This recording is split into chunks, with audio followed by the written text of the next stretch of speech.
Mayo de 1940.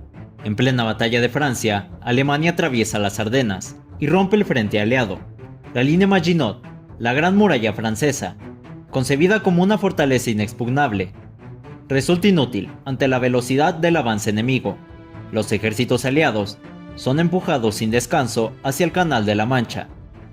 Todo parece perdido, como si la suerte ya estuviera echada.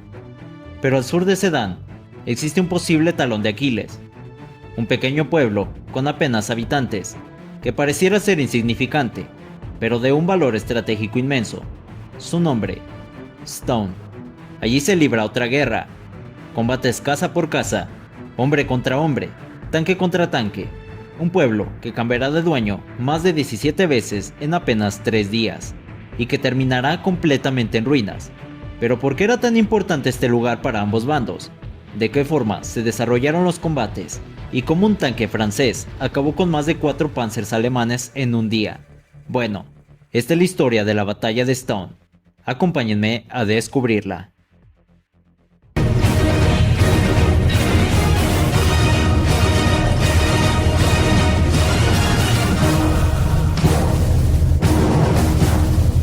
Hola, ¿qué tal amigos? Espero que se encuentren bien y sean bienvenidos a un video más de la guerra y sus armas. Como ya lo saben, el día de hoy hablaremos de la batalla de Stone, pero primero pongámonos en contexto. 14 de mayo de 1940. Tras cruzar el río Mosa en Sedan, los alemanes ampliaron su cabeza de puente hacia el sur, por orden directa de Heinz Guderian, mientras el grueso de las fuerzas Panzer se preparaba para avanzar hacia el oeste rumbo al Canal de la Mancha. Guderian envió a la 10ª División Panzer y el regimiento de élite Grof Deutschland hacia las alturas de Stone. No obstante, habían detectado blindados franceses al sur, lo que era una amenaza directa en el flanco de su avance. Para Guderian, este flanco no podía quedar desprotegido. La noche del 14 de mayo ordenó tomar y mantener la línea que iba desde el Canal de las Ardenas hasta Stone y el río Mosa. Esta decisión no era menor. Guderian se apartaba del plan original, que preveía detenerse más al norte, pero en su mente pesaba la idea de Manstein. El flanco no se defiende esperando el golpe, sino atacando primero. Tomar Stone significaba ampliar la cabeza de puente, alejar el peligro de la artillería francesa de los cruces del Mosa y, sobre todo, impedir cualquier contraataque francés contra Sedan. Así, mientras la ofensiva alemana se lanzaba hacia el oeste, en Stone comenzaba otra batalla, igual de decisiva, para asegurar la supervivencia de todo el avance. ¿Pero dónde se encuentra Stone? Bueno, en el noreste de Francia, al sur de Sedan, sobre una cresta que resultó ser de vital importancia militar, ya que desde ahí se podían ver las carreteras, los movimientos de tropas y los cruces del río por donde avanzaban los alemanes. Muy cerca del pueblo está una colina que ofrecía una vista clara de toda la zona y permitía dirigir el fuego de artillería con precisión. Por eso, aunque era un pueblo pequeño, tenía un enorme valor militar. Quien lo controlara podía proteger o amenazar el avance alemán después del cruce del Mosa en Sedan. El 15 de mayo los alemanes lograron tomar la aldea, pero casi de inmediato se encontraron con una contraofensiva francesa. La lucha en torno a Stone fue feroz. Durante los 3 días siguientes, la ciudad cambió de manos 17 veces. Las tropas del regimiento Grof Deutschland, apoyadas por el 8º Regimiento Panzer, lanzaron el primer ataque contra las posiciones francesas en el pueblo. Las unidades francesas del 67 Regimiento de Infantería y el 6º Grupo de Reconocimiento son obligadas a replegarse. En este primer choque, los alemanes pierden 7 tanques, mientras que los franceses pierden varios vehículos blindados de reconocimiento, probablemente Panhard 178. Al mismo tiempo, la defensa francesa consigue frenar el avance alemán, impidiendo que vayan más allá del pueblo. A las 7:30 de la mañana del 15 de mayo de 1940, Stone ya está en manos germanas. Pero tanques ligeros H-39 del 1er Regimiento del 45 Batallón de Carros contraatacan y logran expulsar a los alemanes del pueblo. El combate es brutal, tanques ardiendo, disparos y pérdidas en ambos bandos. Menos de una hora después, a las 8 am, el enemigo regresa. Esta vez, los franceses no pueden sostener la posición. Su infantería está agotada, sin municiones y sin combustible. Una vez más, se retiran.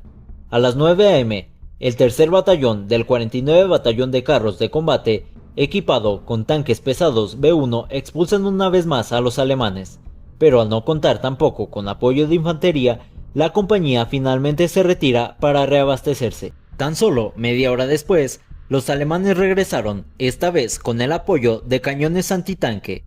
A las 10:30, los franceses atacaron una vez más. Blindados Char B1 entran al pueblo, pero el precio es alto. 3 de estos vehículos quedan destruidos o inmovilizados, uno de ellos por disparos repetidos de cañones antitanque PaK-36, dirigidos a la rejilla de ventilación. Además, sin el apoyo de la infantería y una vez más sin combustible, vuelven a retroceder. Es al mediodía que los franceses lanzan su ofensiva más ambiciosa en Stone. Esta vez no es un simple contraataque improvisado. 2 regimientos de infantería, apoyados por carros de combate pesados B1, junto con tanques ligeros y vehículos de reconocimiento, conquistan el pueblo. Las calles quedaron cubiertas de escombros, vehículos destruidos y posiciones improvisadas. Este ataque alarma seriamente al mando alemán. Durante varias horas temen que los franceses no se detengan en Stone y continúen su avance, amenazando directamente el flanco sur de la cabeza de puente de Sedan. Mientras tanto, en el alto mando francés, la situación es confusa. Si bien se comenzó a preparar una ofensiva contra la cabeza de puente alemana en Sedan, dicha acción se retrasó una y otra vez. Las unidades habían sido dispersadas el día anterior para la defensa y ahora debían reagruparse. El tiempo empieza a jugar en contra de los franceses. A las 5:30 de la tarde, la situación vuelve a cambiar. Los tanques franceses abandonaron el pueblo para reabastecerse y prepararse para la ofensiva prevista. Los alemanes, aprovechándose de esto, enviaron elementos del primer batallón del Regimiento de Infantería 69 y del Regimiento Gros Deutschland. La infantería francesa, sin el apoyo de blindados, es superada. Este último golpe resulta decisivo. La idea de una ofensiva francesa desde Stone queda cancelada y la cabeza de puente alemana en Sedan queda asegurada. Algunos historiadores afirman que, en este punto, los alemanes habían obtenido una victoria operativa y aunque los combates continuarán, ya no decidirán el curso de la campaña. Pero esto aún no termina. Puede que la batalla estratégica esté perdida, pero sigue una lucha táctica, metro a metro, casa por casa. El día siguiente ocurre una gran hazaña por parte de un tanquista francés. Pero antes de eso, hablemos del Char B1. Este era un tanque que, aunque era lento y muy complejo, fue uno de los carros más temibles del campo de batalla, combinando hasta 70 milímetros de su blindaje en su frontal, que lo hacía mucho más resistente que la mayoría de los tanques de la época, con un cañón de 47 milímetros en la torreta y un obús de 75 milímetros montado en el casco, una potencia de fuego que le permitió superar a muchos blindados enemigos al inicio de la guerra, y definitivamente fue un hueso duro de roer para los alemanes. El 16 de mayo de 1940 por la madrugada, los franceses comenzaron a bombardear con artillería el pequeño poblado, mismo que era defendido por un batallón del Regimiento de Infantería número 69, por una columna de la primera compañía del 8º Regimiento Panzer, la cual estaba formada por 11 Panzer III armados con un cañón de 37 milímetros y 2 Panzer IV de primeras versiones armados con un cañón corto de 75 milímetros. Este era eficaz contra posiciones defensivas y tropas, pero limitado frente a carros de combate pesados. Su blindaje era moderado, suficiente contra armas antitanques ligeras, y su movilidad era aceptable, aunque no destacaba por velocidad. En 1940, el Panzer IV no estaba diseñado para enfrentarse a tanques pesados, sino para acompañar a los Panzer III y proporcionar fuego explosivo en el campo de batalla. A las 7 a.m., los franceses iniciaron su ataque, avanzando desde el sur con Hotchkiss H-39 del 45 Batallón de Carros de Combate, acompañados por el 51 Regimiento de Infantería. Por el oeste, 2 compañías de Char B1 del 41 BCC también se preparaban para atacar. La primera compañía del capitán Billot esperaba a la izquierda, a la derecha estaba la tercera compañía. A las 7:30, el capitán Billot, de 34 años, pone su B1 en marcha y entra al pueblo. Tan pronto como llegó, vio una columna de tanques alemanes alineados a lo largo de la carretera principal. La primera parte de ella estaba formada por 7 Panzer. Sin dudarlo, el capitán francés abrió fuego contra el enemigo. Aprovechando los 2 cañones del Char, disparó el obús de 75 mm a un Panzer III que se encontraba al final de la columna. Al mismo tiempo, abrió fuego con el cañón de 47 mm de la torreta contra el tanque líder, al que también derribó. Esta táctica de neutralización de cabeza y cola fue y sigue siendo ampliamente utilizada por los tanquistas. Con los tanques de vanguardia y retirada destruidos, los 5 Panzer restantes de la columna quedaron atrapados. Abrieron fuego, pero no pudieron penetrar el grueso blindaje del B1, y rápidamente estos vehículos también fueron neutralizados por el tanque francés. Luego de esto, eliminaron otro blindado alemán, y Villot, con sus otros 6 Char B1 detrás de él, avanzaron hasta que se toparon con una segunda columna de Panzer III, y otros 5 de estos fueron destruidos. Finalmente, 11 Panzer III y 2 Panzer IV habían sido acabados en tan solo unos minutos. Sin embargo, el capitán francés ordenó a su conductor avanzar hacia la curva de la carretera, donde lo esperaba un cañón antitanque PaK de 37 mm, que sufrió el mismo destino que los Panzers anteriores. Un poco más adentro había otro, pero también fue eliminado. Para este momento había derribado 13 tanques y 2 artillerías. Villot decidió regresar al pueblo y ayudar a limpiarlo. Gracias a estas acciones, Stone volvió a caer en manos francesas. De los 6 B1 que lo acompañaron, 2 se habían averiado, uno estaba atascado en una zanja y otro se había perdido. Mientras tanto, al Char B1 del capitán Villot se le contabilizaron un total de 140 impactos, de los cuales ninguno perforó el blindaje. En parte, el gran éxito que tuvieron se debe a las perfectas condiciones en las que luchó el B1, aprovechando al máximo su blindaje principal, pues al encontrarse atrapados en la calle principal, los tanques alemanes no pudieron maniobrar hacia los flancos o los puntos débiles de los tanques franceses, claro, sin demeritar la gran habilidad con la que los ocupantes de estos últimos actuaron. En la tarde del 16 de mayo los alemanes vuelven a ocupar Stone. Durante la noche refuerzan sus posiciones y sustituyen a las unidades que han combatido sin descanso desde el cruce del Mosa. El desgaste ha sido fuerte, las pérdidas humanas son elevadas y las unidades antitanque han quedado muy debilitadas. Los blindados alemanes abandonan definitivamente el sector.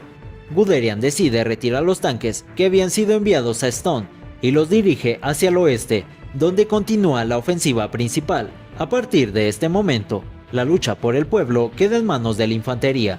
A la mañana del 17 de mayo, la llegada constante de refuerzos germanos mantiene una fuerte presión sobre las tropas francesas. Estas, aunque al inicio de la batalla disponían de muchos carros de combate, ahora solo pueden emplear unos pocos a la vez en Stone, ya que deben cubrir otros puntos clave del frente. Las pérdidas comienzan a ser muy altas, especialmente entre la infantería. La artillería francesa también sufre ataques continuos, tanto desde el aire como por tierra. Para este punto, el desgaste es tal que los franceses ya no pueden lanzar una ofensiva decisiva. Guderian ha logrado su cometido. A mediodía, Stone se convierte en un auténtico infierno. El control del pueblo cambia una y otra vez en cuestión de horas. A las 5 de la tarde, una pequeña sección de tanques pesados franceses entra en Stone.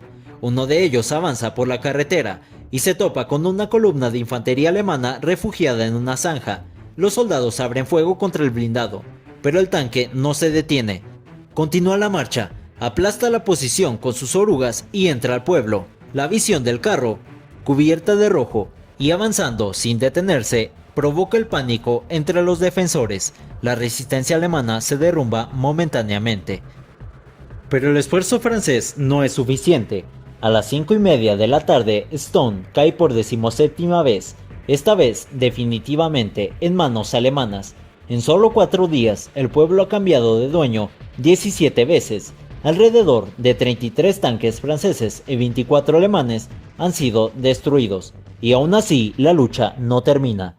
Mientras las fuerzas blindadas alemanas alcanzan el Canal de la Mancha y toman otros lugares, el 23 de mayo en Stone se sigue combatiendo. Los días 23 y 24 serán los más violentos de todos.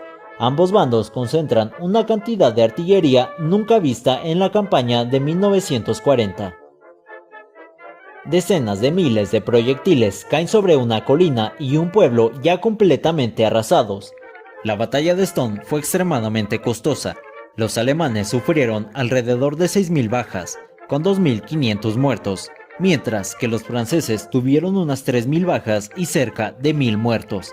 También se perdieron decenas de tanques en ambos bandos, y varias unidades quedaron prácticamente destruidas. Fue tanto así que los mandos alemanes reconocieron que la contraofensiva francesa estuvo muy cerca de poner en peligro todo el avance desde Sedan.